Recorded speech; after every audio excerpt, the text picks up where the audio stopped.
নবীদের কাজ ছিল মানুষদেরকে সাবধান করা এবং সতর্ক করা, কোনটা হালাল, কোনটা হারাম, কোনটা ন্যায়, কোনটা কি অন্যায়, সৎ কাজের আদেশ, অসৎ কাজে বাধা। নবীরাও দিয়েছেন, আপনাকে আমাকেও দেওয়া লাগবে। কথা বলেন না কেন? ঠিক কি না? এবার আসুন, নবীরা কিন্তু কোন নবী এসে মসজিদে বসে বসে মানে কথা বলেন নাই যে তাসবিহ টানেন সমস্ত পাপের দরজা বন্ধ হবে। কি বলেছেন? কোন পয়গম্বর কি বলেছেন যে মসজিদে এসে এসে জিকির আজকার করেন, তাহাজ্জুদ পড়েন, হে এগুলো আমল করলে সওয়াব আছে, করবেন না কেন? করবেন। কিন্তু কোন নবীর দাওয়াতের সিস্টেম এটা ছিল না মসজিদে বসে বসে জিকির আর বাইরে পাপের দরজা সব বন্ধ হবে, এটা সিস্টেম ছিল না। সমস্ত নবী এবং রাসূলদের কাজ ছিল, হে আমার কওম, হে আমার জাতি, লা ইলাহা ইল্লাল্লাহ, এক আল্লাহর ইবাদত করো। কয় আল্লাহর ইবাদত করো? জোরে বলুন, লা ইলাহা ইল্লাল্লাহ। ওই আল্লাহ ছাড়া কোনো ইলাহা নেই। নবীদের দাওয়াত হচ্ছে এটা, পয়গম্বরদের দাওয়াতের সিস্টেম হলো এটা।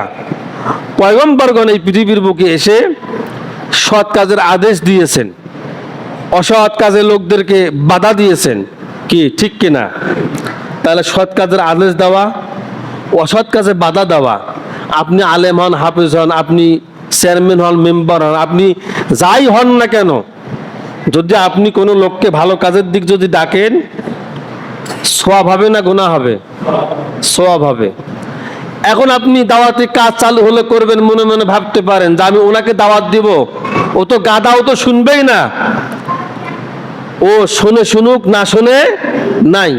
আপনি আপনার বার্তা, আপনি আপনার দাওয়াতি কর্মশালা, আপনি আপনার দাওয়াত তাকে হলো দেন, তো হতে পারে যে আপনার এই ভালো কথার প্রভাবটা তার অন্তরে বিস্তার হতে পারে, সেও পরিবর্তন হতে পারে।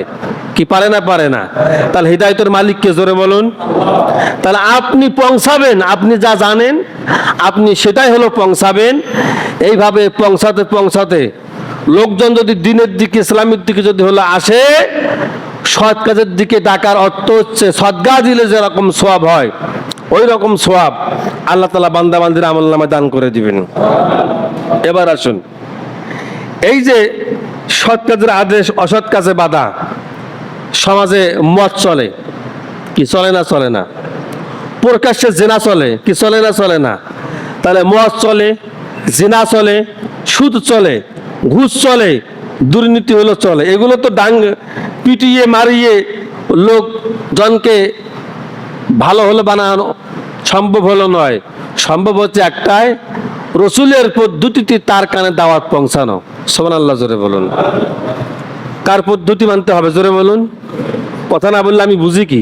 কার পদ্ধতি? রসুলের পদ্ধতি।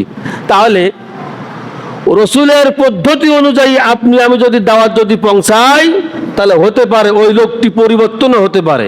কি ঠিক কি না?